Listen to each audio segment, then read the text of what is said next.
Freeman, Brian Wilson, Mary Catherine Ham, today's newsmakers, and you, the Morning Majority. 105.9 FM. AM 630. WMAL. It's 8:07 on the Morning Majority, and we are very lucky on this Veterans Day to have Representative Alan West of Florida. Colonel Alan West, 20 years of service in the United States Army. Good morning, Colonel. Good morning, Mary Catherine. Happy Veterans Day. Happy Veterans Day to you all as well. It's great to be able to speak with you. Well, thank you for your service, first off. No, not a problem. That's what we do. And I also would like to tell you, last time we talked on this show, you said I could go running with you, and I said I might have to train quite a bit before that. And now I've run the marathon, so I'm coming to get you. Hey, I'm ready. I get back up to Washington, D.C. on Monday, and let's set a time for an early morning run, and maybe he's going to get me up at simulcast. He's going to get me up at 2 to run before the show. Yeah, we should do that. You can run. We'll do a live broadcast. We'll put a microphone on. That'll be fun. We'll set that up, okay, Congressman? We'll set that up. When she gets back from her vacay. There we go. Let me ask you about this in an unusual show of bipartisanship. The Senate passed 95-0 this a tiny bit of the Obama jobs bill, which would give credit to companies for employing unemployed veterans. There is a big unemployment problem with returning vets. I wonder how you feel about that bill and the way it's structured and whether it'll help. Well, I think it's an excellent thing, and that's one of those parts of the American Jobs Act where we can find common ground. You have a unemployment rate for veterans returning from Iraq and Afghanistan somewhere hovering between 11.5 and 11.7%, and that's totally unacceptable. So for us to be able to have those opportunities, and we just also passed in the House back in October a Hiring Veterans Jobs Opportunity Act, which was very bipartisan, about 416 to 2, I think, was that vote. So we want to do the right things for those men and women who have been willing to make that ultimate sacrifice for us. Congressman, you serve on the Armed Services Committee in the House of Representatives, and right now we got this super committee over there trying to tackle the super tough problem of how to reduce the deficit and the debt, and if they don't do a super job, then something that's going to happen is called sequestration. The end result of that will be that we will cut our defense budget across the board by 20%. Leon Panetta, the Secretary of Defense, said yesterday it would be a ship without sailors. It's a brigade without bullets. It's an air wing without enough trained pilots. It's a paper tiger. He continued, in effect, it invites aggression against the United States. Are you worried about this?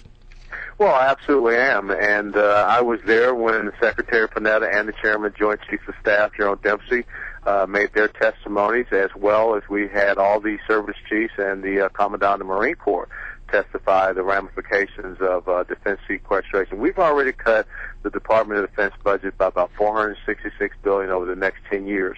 And when you really look at the defense budget, it's about 19.6% of our overall budget, about 3.7% of our GDP goes toward defense. We cannot afford to have another $500 to $600 billion of cuts to the military at a time when we're asking them to do more. And truly, when you understand the IAEA report that came out, referenced Iran moving toward having a militarized nuclear device, now it's not the time, and now it's not the time to send that type of message to the enemies that we have all across this world that we're going to be gutting out our defense. And I lived through some very draconian measures that were placed upon the defense when I was a young captain and all the way up through being a major. And, I remember going to Iraq in 2003, not having enough body armor, not having doors on Humvees. We can't afford to do that to our men and women again. On that IAEA report, they also said that basically Iran is getting really cozy with China and Russia, which is very concerning. But I'm curious as to get your take on an overall view on how to deal with Iran and how to stop them from actually getting this bomb. Is there any way to avoid actually military force being used by the United States to get them to stop this? Is there another way? Is sanctions the way, or is perhaps cyber warfare a better way? But how can it be done? Because it's pretty clear that they want this. Well, obviously, what we have to come to grips with is that sanctions do not work against a regime or people that don't care about their own populace. And this is really a 1930s Chamberlain-Churchill type of moment that we are seeing evolve. There's only one thing that is truly understood in that part of the world, and that is strength. And if we continue to believe that we can compromise, negotiate, and appease a despot, dictator, the theocrats and autocrats there, I think history taught us a lesson about that. So we're going to have to take some type of definitive military action against that capability, not against the Iranian people. We missed a great opportunity when the Green Movement was trying to rise up against that regime when they had their elections, and they wanted not to have Ahmadinejad as the leader.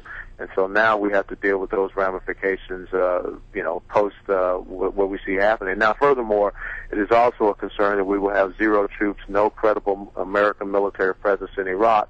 So that furthermore gives a sign of a green light to Iran as well. And then the comments that were exchanged between President Sarkozy and President Obama, that's a very dangerous indicator, because now if Israel wants to try to do something unilaterally, Prime Minister Netanyahu is probably concerned about whether or not the United States will be willing to be a good supporter and be able to provide the material support that they would need.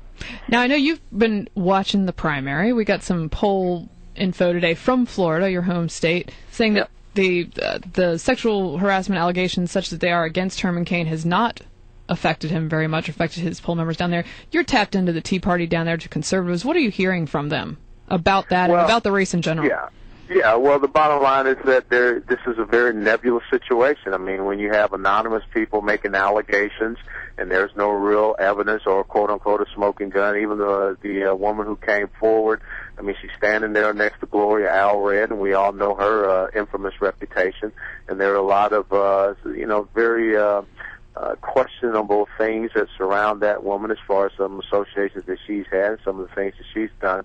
And I think that Herman Cain, has continued to press through this. And you're right, you have not seen any real effects upon his poll numbers. I believe that here since the 1st of October, he's raised $9 million. So this has been a very interesting thing. And I think he comported himself very well in that CNBC debate also. All right, so you're a Renaissance man, you're military guy, congressman, and now we hear that you're going to be a stand-up comic. You're participating in DC's Funniest coming up at the end of the month. Are you prepared for this? You got your stand-up routine ready to go? Well, I think the most important thing, people can stand up and just look at me and myself, and they could probably get a lot of jokes off of that. But, it's for a good cause. It's for the Susan G. Komen breast cancer awareness. My wife is a breast cancer survivor, and, I'll go up there and make funny jokes to make sure that, what my wife went through, we can finally find a cure so that maybe the future generations, like my daughters, will not have to live under that specter.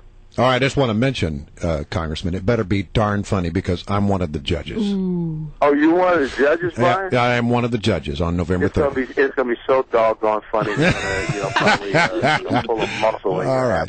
And if you want to have Congressman West back on the show again. That's right. So I got to go easy on it. All right. All right. Well, thanks, Congressman. Thanks, Congressman. Thanks for everything. Thanks for your service. Yeah. Happy Veterans Day.